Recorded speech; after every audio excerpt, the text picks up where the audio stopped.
जय हिंद साथियों। हिंदी साहित्य के 5000 महत्वपूर्ण प्रश्नोत्तरी सीरीज में आपका स्वागत है। अब तक हम आदिकाल के लगभग 220 प्रश्नों के बारे में चर्चा कर चुके हैं।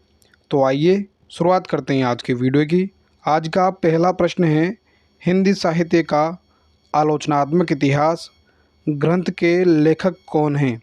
ऑप्शन है हजारी प्रसाद द्विवेदी, डॉक्टर राम कुमार वर्मा, आचार्य शुक्ल या बच्चन सिंह। तो इस प्रश्न का सही आंसर है डॉक्टर राम कुमार वर्मा, जिन्होंने हिंदी साहित्य का आलोचनात्मक इतिहास ग्रंथ लिखा।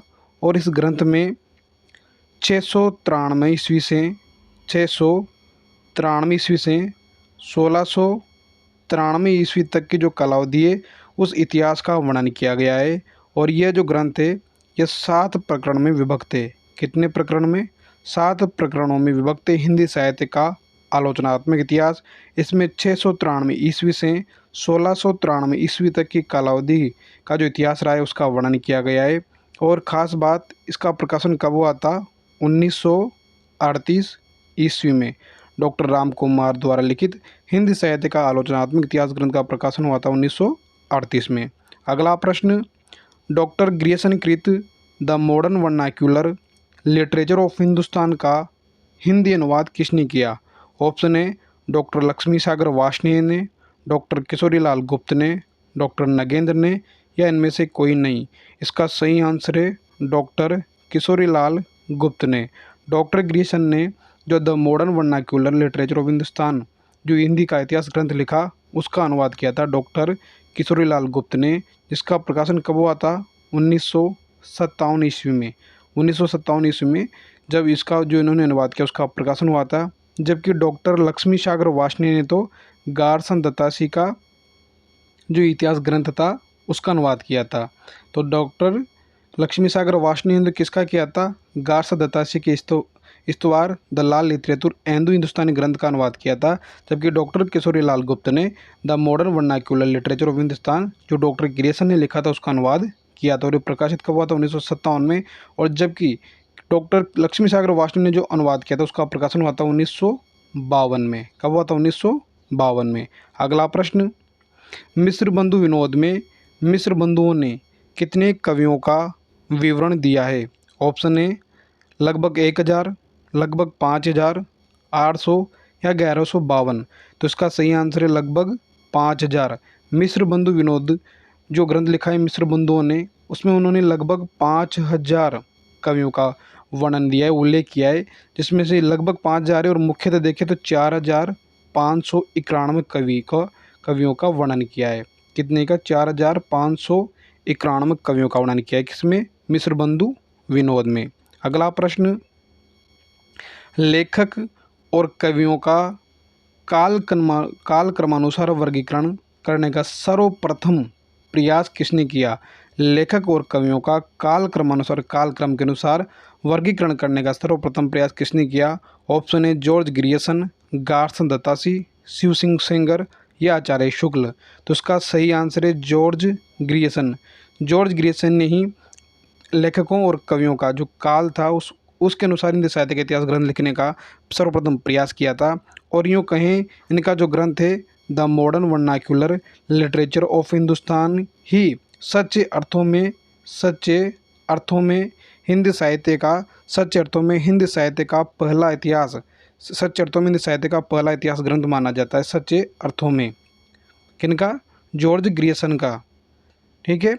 अगला प्रश्न, वस्तुतः छंद, काव्यगत रूप, वक्तव्य वस्तु, कवि रूढ़ियों और परंपराओं की दृष्टि से यह साहित्य अपभ्रंश साहित्य का बढ़ावा है।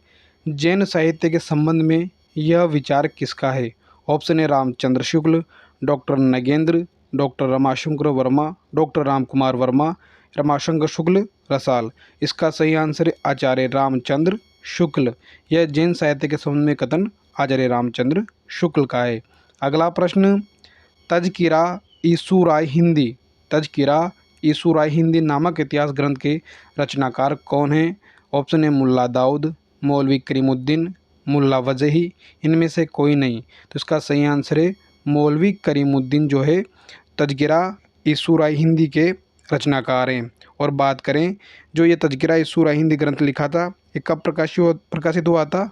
1848 में। कब प्रकाशित हुआ? सन 1848 में प्रकाशित हुआ था। और इसमें कुल कवियों की संख्या कितनी थी? 1004। कुल कवियों की संख्या कितनी थी? 1004, जिसमें से हिंदी के कवियों की संख्या कितनी? मात्र 62 थी। कितनी थी? 62, 62, मात्र 62 कवियों का। इन 1004 कवियों में मात्र हिंदी के कितने कवि थे? 62 थे। और यह प्रकाशन कब हुआ था? 1848 में। निम्नलिखित इतिहास ग्रंथों में नंद दुलारे वाजपेयी द्वारा लिखित ग्रंथ कौन सा है? ऑप्शन ए हिंदी भाषा का विकास, हिंदी भाषा और साहित्य, हिंदी साहित्य 20वीं शताब्दी, या रीति काव्य की भूमिका। तो इसका सही आंसर है हिंदी साहित्य 20वीं शताब्दी। ये जो ग्रंथ है वह नंद दुलारे वाजपेयी जी के द्वारा लिखित है। नंद दुलारे वाजपेयी जी के द्वारा लिखित है। जबकि हिंदी भाषा का विकास और हिंदी भाषा और साहित्य जो है श्याम सुंदर दास जी के ग्रंथ है। श्याम सुंदर दास, इनके लेखक कौन है? श्याम सुंदर दास। और जबकि हिंदी साहित्य और 20वीं शताब्दी के नंद दुलारे वाजपेयी। और आपको कमेंट सेक्शन में बताना है कि रीति काव्य की भूमिका जो ग्रंथ है इसके लेखक कौन है? रीति काव्य की भूमिका के लेखक कौन है? ये आपको कमेंट सेक्शन में बताना है। अगला प्रश्न, भक्ति आंदोलन तदयुगीन निराशा की देन है, यह मत किसका है? आचार्य शुक्ल का, हजारी प्रसाद द्विवेदी का, डॉक्टर नगेंद्र का, या बच्चन सिंह का? तो इसका सही आंसर है आचार्य शुक्ल। आचार्य शुक्ल कहते हैं कि जो भक्ति आंदोलन जो की उत्पत्ति हुई, यह उस समय का जो वातावरण, निराशापूर्ण जो वातावरण था उसकी देन है, जिसके कारण भक्ति आंदोलन का जन्म हुआ। तो ये कथन आचार्य शुक्ल का है।